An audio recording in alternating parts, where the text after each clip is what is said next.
The next most anticipated Harry Potter project has been delayed again. Hogwarts Legacy was supposed to come out in 2021, then it got delayed to 2022, and now it's been pushed to the 10th of February 2023. Oh, and if you're a Switch fan, there's no release date as of yet. In this video, we'll be covering why it got delayed, what were the fans' reactions, and much more. So let's start. First up, what's the game about? Hogwarts Legacy is a role-player game set in the magical world of the boy who lived. For Harry Potter fans, aka Potterheads, it was a dream come true. They finally had the chance to experience life at the magical school of witchcraft and wizardry. Though it's much different from the Hogwarts we know, it feels familiar at the same time.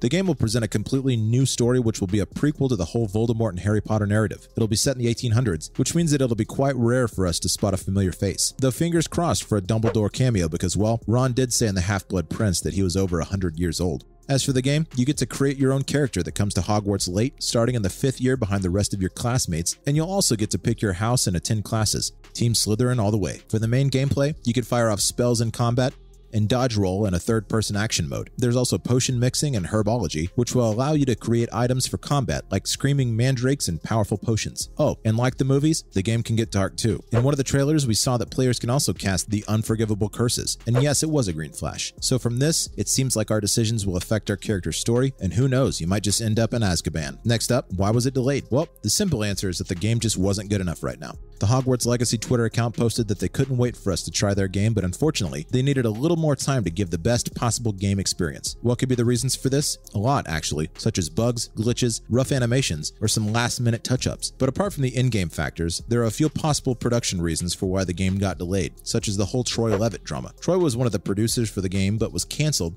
when people found out that he had a reaction channel that had posted some questionable videos, such as criticizing social justice and videos in defense of Gamergate. This brought the whole production under criticism and in the end led to Troy resigning, but till then the damage had been done. Another reason for earlier delays was J.K. Rowling's problematic tweets. While not directly involved with Hogwarts Legacy, Rowling and her anti-transgender stance had damaged the game and everything related to Harry Potter. The developers, however, took the unusual step of making it clear that Rowling had no involvement in Hogwarts Legacy. Warner Brothers then later confirmed that this is an FAQ segment and also said that an LGBTQ character will be part of the game. From all this, we did eventually get an actual release date for PC, PS4, and Xbox. As for Switch users, we're afraid you'll have to wait a bit longer as no official release date is announced. Moving on, how likely is another delay? After getting 2 delays, you might now be suspicious of whether a third one will be on the way or not. From reports and leaks, it does seem like the game is nearing its final stages and only a few tweaks here and there will make it flawless. And in the previous announcements, we never got an official date, so this could be a good sign that even the producers are sure of its completion. Apart from the technical aspect, we can only hope that Warner Brothers don't find themselves caught in a new controversy that can damage the game or other projects such as a spin-off series, which we'll get into later, so make sure to stick around for that. Now, what were the fans' reactions?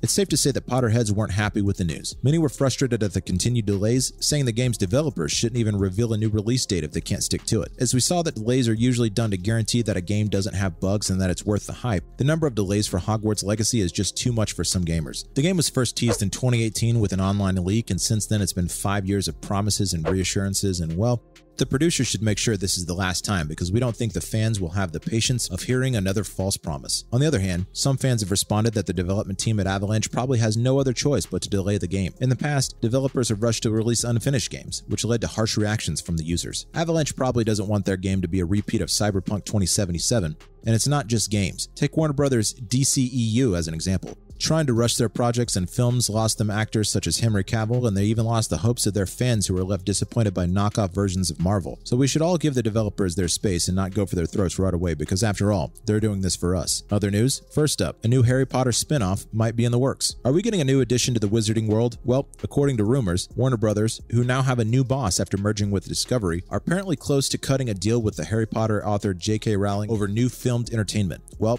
that's just a maybe. There aren't any agreements, right?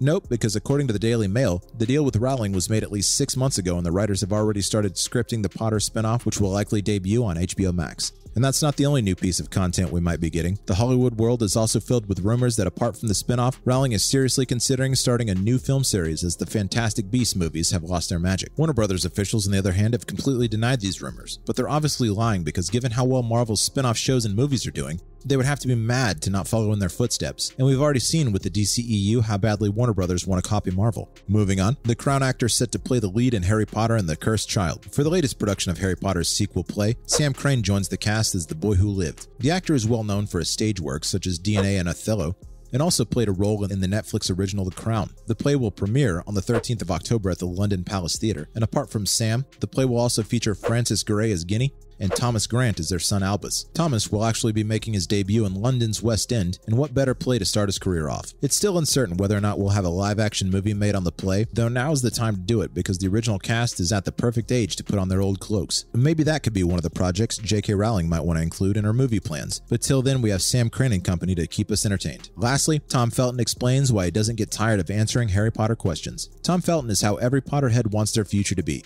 obsessed with the series and having their lives revolve around it. The 34-year-old played the fan-favorite Draco Malfoy in all 8 films, and even after 11 years of last playing the cunning Slytherin, Felton's love for the series is still strong as ever. He's always making Potter-related content on TikTok and Instagram while also frequently answering fan questions. In an interview, the Slytherin said that when he was 14, the series was read by everyone his age, and that this has now been passed on to the next generations. Having fans come up and ask questions about the magical world of Hogwarts reminds him of himself, and seeing the same passion makes him want to reply to every one of them.